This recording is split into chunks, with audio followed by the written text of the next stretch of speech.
Squirrel gang wars. Does shooting greys create vacancies for other greys who come in and damage your trees? And if so, what should you do? Jaf Jefferson says, keep shooting them. We did make a big dent, so that could have opened up the door for others coming in to claim territory. It's pheasant delivery time. We visit a game farm in Essex and we have a fundraiser off the back of it. We must be mad at the time, but yeah, it's working out well. It's the last in the series of Terry Doe airgun tips for James Marchington at the Airgun Academy. And how cute are your killers? I go to a ferret show. We preview this weekend's game fair. David is on the Fieldsports News stump. We have so much stuff to give away: a Yeti cool box, a Landig game chiller, dog food, gin. What more is there to life than dog food and gin? And James has the latest YouTube hunting films in this week's Hunted YouTube. Welcome to Fieldsports Britain.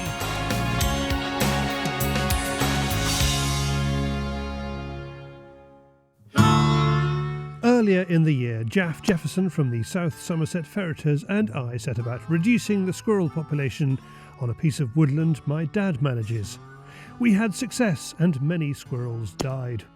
Imagine our horror when we return and find that the oak trees in the new plantation are stripped, ground to branches. What we achieved did not work, and more than a dozen oak trees are now on their way out. Not many squirrels enough, is Jaf's first reaction. He has been shooting since 6 AM this morning and he is noticing a change in the squirrels' behaviour. I've shot 3, found 2 because we've got a steep goyle and one's rolled down in the goyle, so I can't collect it. I have actually missed one as well.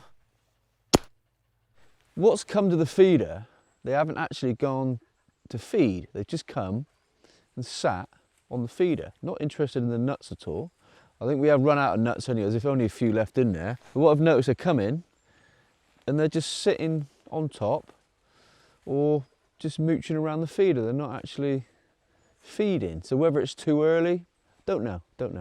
My dad explains the biology of what he reckons has been going on here. At the top of my list of species that ought to be endangered. But look at the damage they've done to this. How do you know that's squirrel, not roe? Well, it's a roe would be up to about here, and they're much more streaky and lighter damage, and they would rub the velvet off their horns like this, and you get a small patch of damage. This is a squirrel, and here's the shreds of bark. They just stripped it off all the way down. And one asks, why do they do this? When a dominant squirrel is killed or dies, the young bucks move in and display to each other, showing how strong they are and stripping off the bark off these trees. This one is dead. I know it's in full leaf, but the water is being brought up by the wood to the leaves, which make the food and feed it back in the bark, and it doesn't reach the roots. So it's condemned. Roebucks seldom kill the tree because they find a stand where they can where the buck can stand, and he strops his horns on this point. He doesn't girdle it, and so the food can come down from the leaves on the undamaged side, and that will keep it going, but it'll cripple the trees. This is a very nice 12-year-old. I planted it 12 years ago, and it's dead. Jaf has to agree with my dad, though he is still dead set on squirrel death. It's like any animal really. If you've got like I suppose an alpha male in its territory, it could keep others away, but the 2 I have picked this morning, they're young boars. So whether, I don't know. It's a strange thing because, like you say, buck rabbits, they like their own territory. They'll drive other bucks away. We did shoot quite a few back in January, February. I can't remember how many were males or females, I don't know, but we did make a big dent, so that could have opened up the door for others coming in to claim territory. Everyone wants free food, don't they? Especially me. That's certainly going to attract every squirrel around, really. And we've had this feeder set up now for 2 weeks. It's empty, so there's been a lot of, I suppose birds are feeding on it as well, but how many squirrels have been in there, we don't know. I've shot, like I say, 3 this morning. The only way of telling really is keep coming back over the next few weeks and just see what goes on. Let's open this up to the floor. Are you a squirrel shooter? Do you think that shooting a dominant boar squirrel or buck squirrel creates a vacuum and attracts other squirrels in and creates that kind of bus shelter vandalism we've seen on the local oak trees? Do you think having the feeder here is what brings in the squirrels and the same happens? Or do you think we've just been incredibly unlucky and the only good squirrel is a dead squirrel? Let me know in the comments below. What I might try and do, because I don't know how many birds are eating the nuts. I'm guessing quite a large amount of birds, so what I might do is try and make the feeder bird-proof but not squirrel-proof by introducing like a little flap. Yeah, it's difficult to tell how many squirrels are feeding unless we set up trail cameras again, which is an option. That'll give us an idea. There you are, answers on a postcard, or better still, in the comments. We will pick up this story and see if we can save the remaining oak trees. Thank you, Jaf and my dad. Now, what's in this week's Fieldsports Extra? A game farm from the air, my dad on encouraging owls, and Neil Rowntree is offending the Chinese. There was a look of abject horror on our host's face.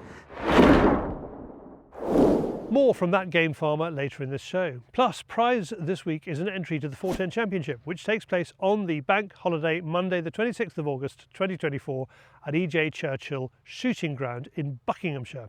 Entries to the championship are priced at £62 each. More details from E.J. Churchill, link below.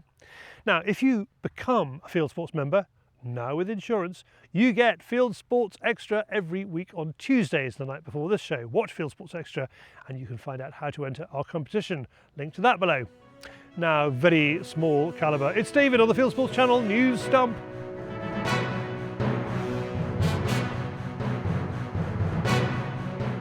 This is Fieldsports Channel News. The National Gamekeepers Organisation has launched a strategy for deer in England, and the message to government is we do not want a public funded deer slaughter.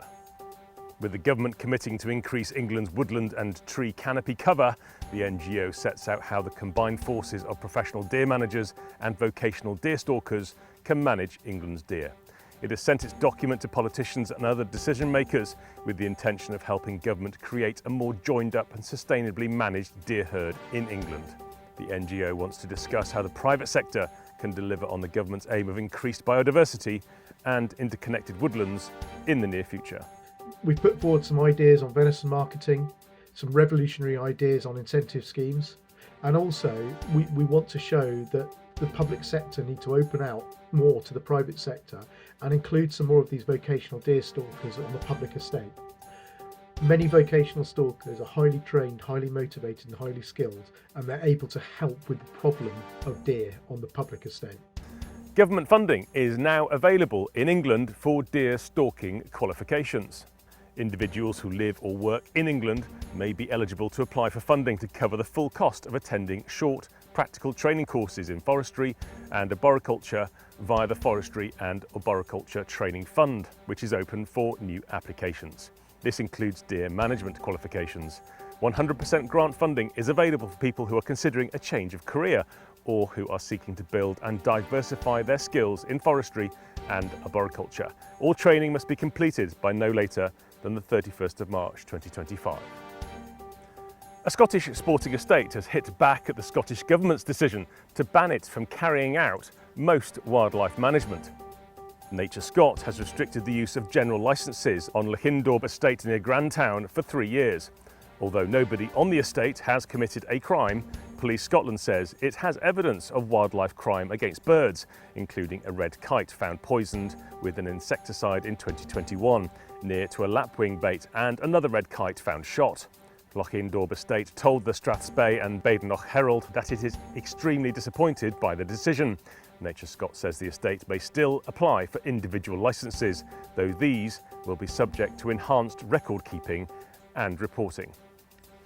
Antis believe they found a new way to attack hunting and shooting. An organisation called Protect the Wild is developing a website called bloodbusiness.info, which it describes as a searchable list of businesses that support hunting with hounds and/or shooting birds or mammals. The hate campaign includes businesses from retailers to pubs and hotels, suppliers and digital media. It also plans to target hunt and shoot staff in their day jobs. Angling pressure group Fish Legal wants government action now on the UK's rivers. It says that in England, only 14% of rivers are in good overall health, with no improvement for a decade. It's calling on the new government to honour its pledge to clean up rivers, lakes and seas.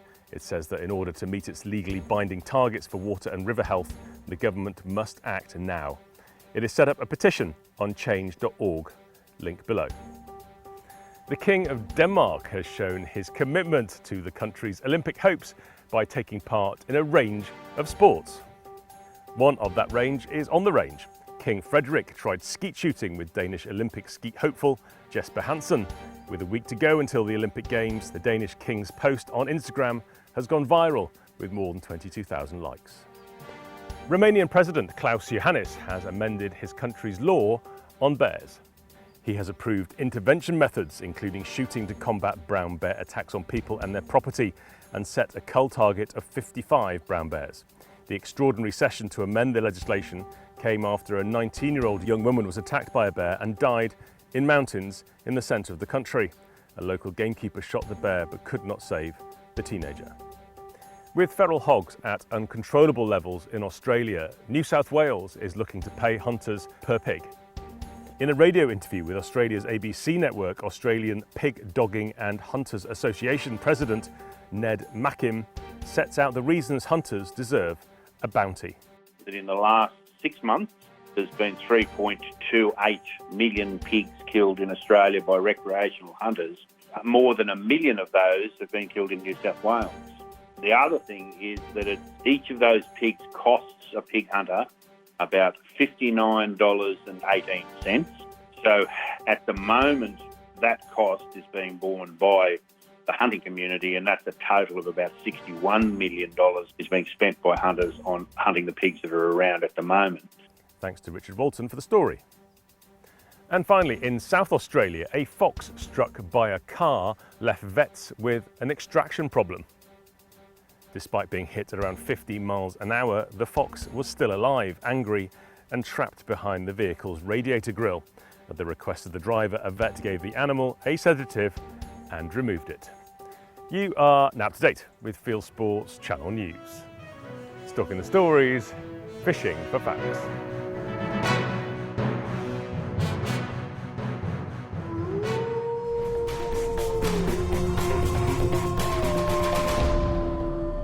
Thank you, David. And David would like me to remind you, please, to like and subscribe under our films. Thank you. Now, it is the Game Fair at Blenheim Palace this weekend. As well as me running the Carter Jonas Game Fair Theatre, we have a stand next door. There are prizes on that stand, including a Yeti cooler with 4 bottles of 11's gin inside it. Our lawyer Layla will be there to answer members' legal questions, and other members of the gang will be there to encourage you to take up Fieldsports membership with public liability insurance and legal cover, including our new group membership. If there are 8 or more of you, you can have membership for £80 each, down from our usual price of £90 for the year. We also have 2 raffles running. The first, a year's supply of Hoddy's dog food, and the second, the best-selling game chiller Landig LU 9000, sponsored by Fisher UK, perfect for deer carcasses and small game. Talking of which, it's the time of year when the birds are on their way to shoots all over the UK. We go to see what's going on at one game farm in Essex. All over the country, game farms are busy producing the birds we will be shooting in just a few weeks' time.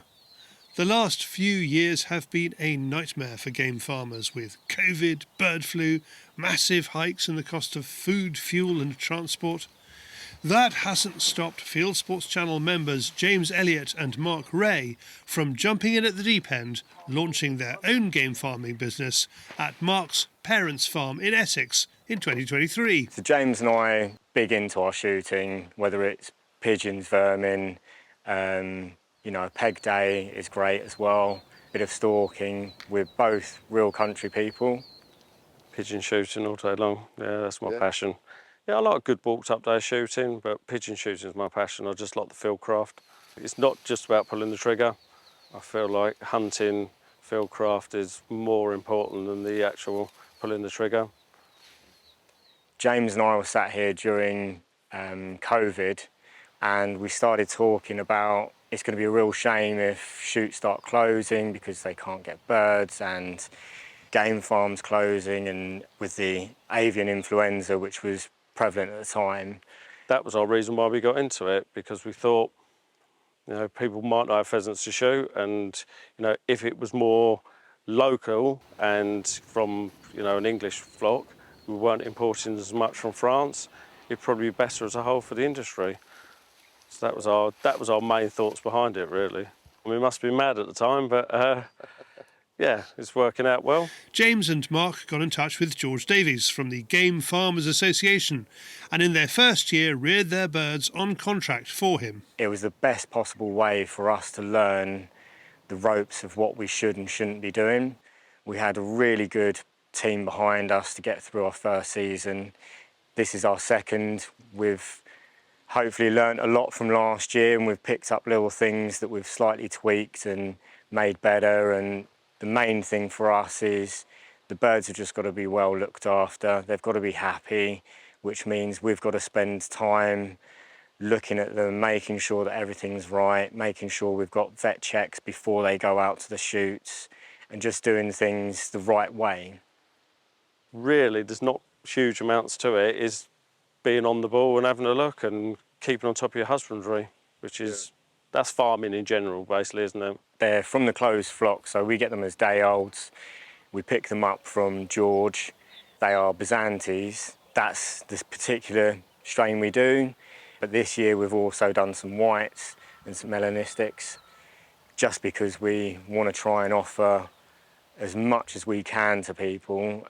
We're looking at potentially doing some partridge next year, but you know, they're different processes. So we want to make sure that we do the pheasants as best as we can, get a good reputation for that, and then there's an opportunity to go into partridge as well. Last year, we didn't end up shooting any of the birds ourselves, but this year we've been invited to go along to one of the shoots, which is great. We've got a really good rapport with that shoot. So we're going to be going along there, and yeah, it'll be great to see how they end up. It's often that you are in a process, but you don't get to see the end. I would definitely say it was a challenging time to come into the industry.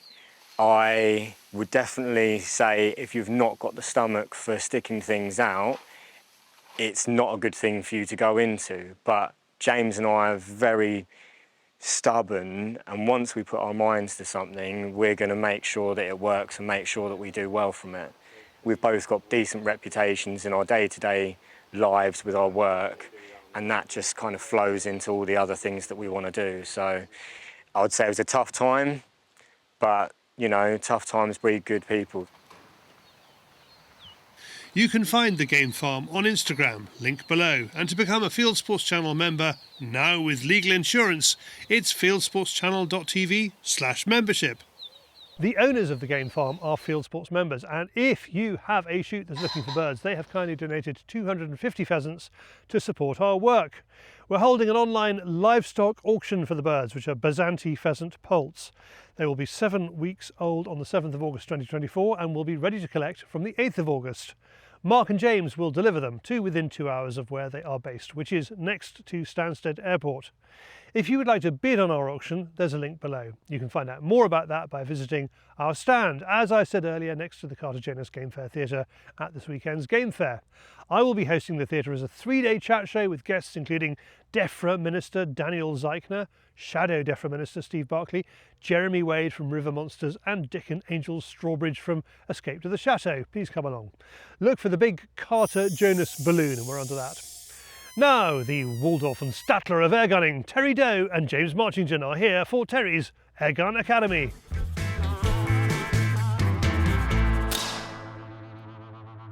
All right, here we are again. Right, we're out in the field, we're up doing it where it counts. Yep. Now, your problem with sticks, you told me, is a lack of stability. Is that right? Absolutely, yeah. So you don't feel as solid as you perhaps you should. You're always going to be more solid on a beanbag on a bench, aren't you? But or against a tree or something. Yeah, against a tree's good. Right, what I'd like you to do now is to treat this as a target discipline. Yep. All right? Because this is what it is. We're going to place one projectile with relatively low muzzle energy directly where we want it, within 1/4 of an inch of where we want it. So this is a target shooting discipline. And in the target style, if you get behind the scope, I want your weight going, 90% of your weight going through that. Okay? Yep. Knees locked back. and your feet need to be just over shoulder width apart. So this is your prop. This is your main piece of scaffolding there. And I want you to lock your legs back so they're not using muscles to keep them back. Now, what I now need you to do, get yourself comfortable, get rid of your tension. Get rid of as much tension as you possibly can. What happens when you breathe in and out quite strongly? Breathe in deeply, breathe out. There should be a degree of up and down movement. There is. Right. There is. We're going to use that to control. Breathe in is the muzzle goes down. Right. Breathe out, the muzzle goes up. Yeah. Perfect. So when we're going to let the shot go, and I'll cock the rifle for you now. Okay. Right. So breathe in until your aim point is below the target. So your crosshair is below your desired aim point. Pause your breath, let it out slowly until the crosshair aligns. Hold your breath and squeeze the trigger. And you stayed right behind the scope perfectly. What we're going to do now, what we've done there is we've introduced our own up and down movement via our breathing. Right. To replace the wobbly about a bit and catch it on the fly and do a drive-by on it. That's what I'm inclined to do. Yeah. Right, well, we've introduced order where there was chaos. Yeah. I believe somebody once said that. So, one more time. So, instead of sort of wobbling about figure of 8-ish, what we're going to do is get it somewhere near, breathe in deeply, pause, let it out until the crosshair aligns with the target, pause, squeeze the trigger. Perfect. You lifted your head a bit early. You did, didn't you? You spotted that. But you knew it as well. Yeah, so a little lack of follow through. As I turned my head, I thought he's going to tell me. He's going to tell me off. Yeah. He's going to tell me off about not following through, which is something at our age we seek to avoid mainly. But we're going to do it one more time. Okay. One more time with everything as it should. So, again, crosshair slightly above the target. Breathe in, take it down. Perfect. It's interesting because I'm thinking so hard about the up and down and the breathing. Yeah. It's actually taken a lot of the side to side out of it. You've not really got room. Well, I don't really know why, but it's gone. Look, because it's occupying your 5-second time span to shoot. It's occupying that with positive stuff rather than combating stuff that's coming in from the side. It's introducing control rather than firefighting all the time. That's a really interesting idea that I'd not come across before. Yeah. Well, when you've been at it for a while, you'll get that sorted out. But just keep doing that. Yeah. Keep doing that. Okay, and that's repeat really that. good. That really will work, I promise you. Interesting. Well, we're hitting the target. That's something. That's not too bad. Yeah. Cheers. And actually, I quite like these sticks. Those sticks are good. The trigger sticks. I've been using the quad sticks like deer stalkers use. Yeah. And this is quicker to manoeuvre. Definitely quicker to deploy, manoeuvre. Also, you've got a decent distance between you and the stick. The last thing you need is to introduce wobbly to stable them. And no, they're pretty good. You get used to them. That's what I use, and they serve me well. Yeah. No, I can see the advantages of that in the field, certainly for this sort of shooting. Brilliant. Yeah, good stuff. Thank you. Thanks, Terry and James. Now, those squirrels that Jaf shot earlier are ferret food, and it is the ferret show season. What is a ferret show? I go along to one in Somerset. This is Chris Potter's 16th annual ferret show, which takes place in and behind a village hall in West Somerset. What is a ferret show? The event was set up 16 years ago, and that was purely to basically get a social event for people who have a ferret, just to get together, you know, and it really is good, you know, especially with the winter time and, you know, doing your ferreting. It's just nice to have that little thing in the summer where everybody can get together and just, you know, get together and talk, you know. It's a good thing, I think, really good thing. On weekdays, Chris works for his family's butcher shop, which makes award-winning sausages. They alone are a good reason to come to the show, and there's no competition from the ferrets, which have their own meat to chew on. It's not all about eating well and lounging around in hammocks, though. Ferret shows are where ferrets go to win prizes, much to the delight of the winners. This year it's been difficult keeping ferrets in showing condition.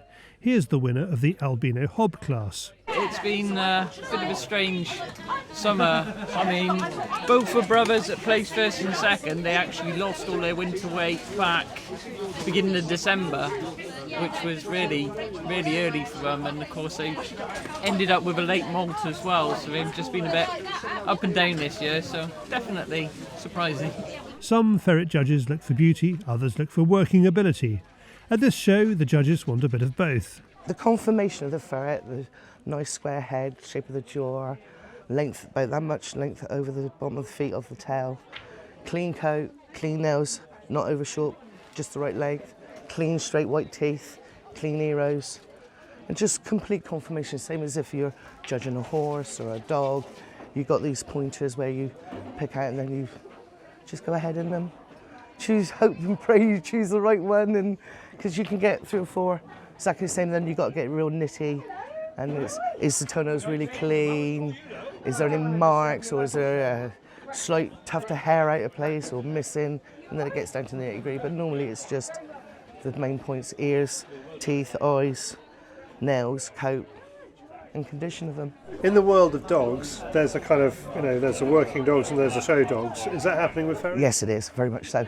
You get, years ago when I used to have my own show, it used to be your working ferrets were your show ferrets. And it would be Hob and Jill as a pair, best breeding dog, best breeding Jill, and stuff like that, where now they're going into more castration for the sake of the smell and the health of the ferrets.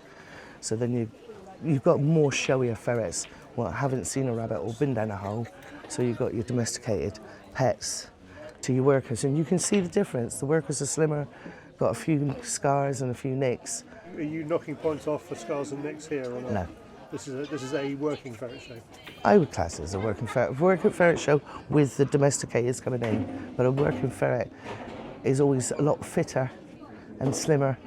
It's like anything, if it's fit, and looks that much more healthier. What the judges are looking out for, they're looking for a really clean animal, so they're looking at clean coat, clean ears, obviously clean teeth, general posture of the animal, and basically it's all done really on the judge's preference, really. I mean, everyone keeps their ferrets and everybody likes different things in ferrets, I mean, like people at Workham even, for instance, they like different ferrets. I mean, some people you talk to like big ferrets, some people like small ferrets. So it really is on the judge, really, to be honest with you, of what people think, really. It's ferreting craft. Yeah, yeah. It's a show, so there's shopping. I didn't know you could have so much retail fun with ferrets. So obviously with doing the show, I mean, obviously we get pet owners here, and a lot of the pet owners will obviously they'll keep the ferrets in hammocks and bits and pieces. So obviously we've got a few people selling hammocks for the people to have the ferrets in, which, is understandable, Like I said, I know working people, obviously a lot of working people don't keep their ferrets like that, and there really isn't any problem in that, It's just what your preference is at the end of the day, For more about the show and for future shows, have a look at Chris's Facebook page, link below.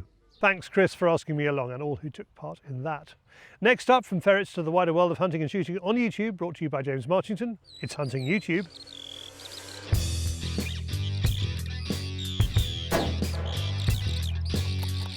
This is Hunting YouTube, which aims to show the latest and best hunting and shooting videos that YouTube has to offer. Here's what I've picked for you this week. First, here's TV chef Gordon Ramsay learning to hunt wild goats in the mountains of New Zealand. It's part of a series from National Geographic where he travels to exotic spots around the world in search of culinary inspiration. Also from New Zealand, here's the story of a family outing after ducks that turns into a pig hunt when they spot the hog coming out to feed on the other side of the pond. They hatch a plan and manage to shoot it just as darkness is falling. Staying in New Zealand, the Controlled Recoil channel is sniping pigs and deer at 400 yards and more in the mountains with his 308. Impressive shooting with the aid of a ballistic app, but carcass recovery is a challenge. Meanwhile, in Kentucky, Kendall Gray is trying out a variety of primitive weapons and sets out to hunt bullfrogs with a blowgun, crossbow and spear, which turns out to be harder than he thought. Next, an even more challenging quarry. Kurt Belding is hunting wolves in Alberta, not a job for the faint-hearted. He waits in his hide for a total of 44 hours and has a frustrating miss before he finally bags his wolf. Here's another extreme hunt, this one in Alaska, where Jim and Barth from Fresh Tracks fly in by float plane to hunt for bison, encountering bears and more as they search for days before finally locating their quarry. Closer to home, here's an airgun enthusiast doing a spot of plinking on his backyard range before heading into the woods with the dogs after squirrels. And finally this week, Johnny Carter is out after pigeons on a field of laid barley with Paul Payne, and he reckons it's the best day's decoying of his life, not just because they shoot a good bag, but also the amount of expert advice he picks up chatting in the hide. That's it for this week. I've put all these films into to a playlist for you. Click on the eye symbol top right or check this film's description. If you have a YouTube film you'd like us to pop into the weekly top 8, email me the link, jamesm@fieldsportschannel.tv.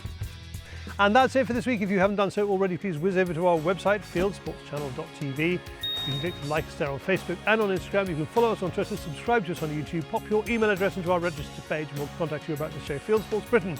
It's out 7 p.m. UK time every Wednesday. And this has been Fieldsports Britain. Good hunting, good shooting, good fishing, and I'll see you at the game fair.